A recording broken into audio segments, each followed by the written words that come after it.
بسم اللہ الرحمن الرحیم۔ یا رحیم، اے رحم کرنے والے۔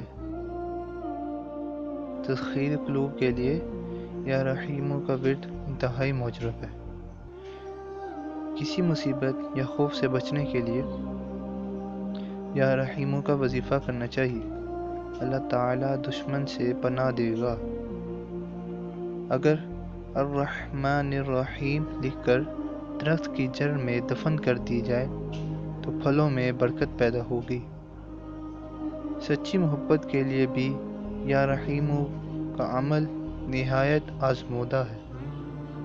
جو شخص یا رحیم روزانہ 500 مرتبہ پڑھے گا وہ دنیاوی مشکلات سے چھٹکارا پائے گا انشاءاللہ عز و جل۔